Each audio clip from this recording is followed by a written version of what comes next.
Hello sports fans, welcome to Super Sports Central. Today, we're going to go over my Week 3 XFL predictions. So last week I had a record of 2-2, and that brings my record on the season to 5-3. Starting off this week with the only game we have on Saturday, that is the Vipers hosting the Sea Dragons. So this is a big game for both teams. Both teams are looking to get in the win column for the first time this season. They're currently 0-2, and a win here would really hurt their playoff chances. And I know it's only Week 3 and it's early to be thinking about the playoffs, but when the season's only 10 weeks, each game means a lot more in playoff implications. So a win would do a lot for whoever the victorious team is, and that would put them only one game out of a playoff spot, with still plenty of time to go in the season. So for the Vipers, they've got some uncertainty at quarterback. They could go with either Luis Perez or Brett Hundley, and we saw them both play in the loss to the Defenders last week, but neither was really that effective in the offense. And they've also got to deal with their terrible field conditions again, as once again they're home, and they probably have the worst home field advantage. Really, it's a disadvantage of any team in the XFL. For the Sea Dragons, they've been good so far, except they haven't been able to finish games. They've given both games away at the end. They could really be 2-0, instead they're 0-2. So for me, this game comes down to the Sea Dragons offense against the Vipers defense. The Sea Dragons offense, especially their aerial attack, is very, very good, one of the best in the XFL. And the Vipers defense is also a very good defense, although they did get gashed on the ground last week against the Defenders for over 200 yards. So for me, this game is strength against strength in Sea Dragons offense versus Vipers defense, and weakness versus weakness in Sea Dragons defense versus Vipers offense.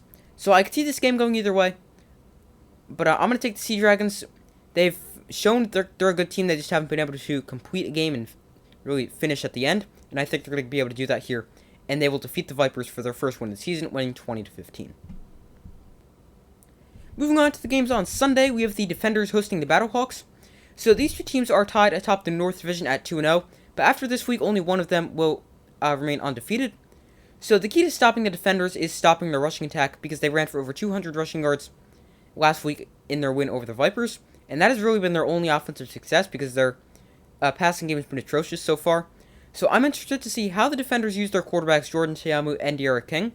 They've each played in each game so far, and De'Ara King's really only been used in the fourth quarter, and while he has been really effective in their offense running the football, he hasn't thrown the ball a lot, and I don't know if you can play him for the entire game because of how they have not thrown the ball a lot with him, I believe only 2 or 3 times. So I would expect to see both quarterbacks once again. So if the Battlehawks, they could stop the Defenders' rushing attack, I really like their chances. The Battlehawks, they actually haven't played a complete game despite being 2-0, but they found ways to win and come out on top. And that's also very similar for the Defenders. They're also 2-0, but they haven't been amazing. So this is a battle between two teams that haven't been spectacular, but have come up big in big moments and found ways to get wins and are currently sitting at 2-0. So for me, I really have no idea who's going to win this game. My gut says the Battlehawks, but the Defenders might have the biggest home field advantage in the XFL because of how loud Audi Field, their home stadium, got in Week 1. So I'm going to go with the Defenders because of their home field advantage here. It's a true coin flip for me. I'll take the Defenders 18-17, but I would not be shocked to see the Battlehawks. Next game, we've got the Guardians visiting the Renegades. So the Guardians, they have been terrible so far this season, 2 blowout losses, and they also actually only have 2 quarterbacks on their roster after they've released Quentin Dormady earlier this week. So the 2 quarterbacks on their roster are DeAndre Francois and Paxton Lynch. We don't know who will start this week. Both saw action last week. Neither was overly effective. And speaking of quarterbacks, for the Renegades, they're making a quarterback change. Quarterback Kyle Sloter will start this week over Drew Plitt. And Drew Plitt started the first 2 games. He wasn't terrible. The offense just didn't have a ton of success with him in at quarterback. So I really like the quarterback change here for the Renegades. I think it comes at a good time. And I would not be shocked to see both quarterbacks get some action, because this game could definitely be a blowout, and you might just want to play both quarterbacks. But I don't really think this game is going to be all that close. I think this should be a pretty easy win for the Renegades, and they will improve to 2-1 with an easy 26-12 win over the Guardians. And the final game of Week 3, we've got the Brahmas visiting the Roughnecks. So the undefeated Roughnecks host the Brahmas in another in-state battle after last week playing the Arlington Renegades. This week they play the San Antonio Brahmas. So the Brahmas, they had a get-right game and a really good performance last week against the Guardians, and they had great success packing football with 3 passing touchdowns. Now, they couldn't quite get the ground game going, but they're going to need all they can get offensively against a good Roughnecks defense.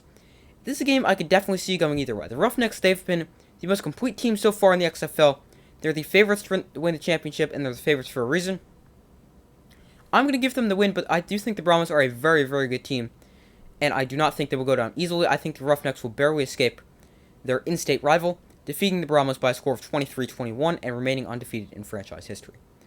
So those are my Week 3 XFL predictions. Thank you guys for watching. Make sure to like, subscribe, comment, turn on notifications to don't miss any of the upcoming videos. I do my best to post as often as possible. Check out the community tab of my channel where you guys can vote on who you think will win this week's games. But I thank you guys for watching. Make sure to like, subscribe, comment, turn on notifications. I do my best to post as often as possible, and I will see you in the next video.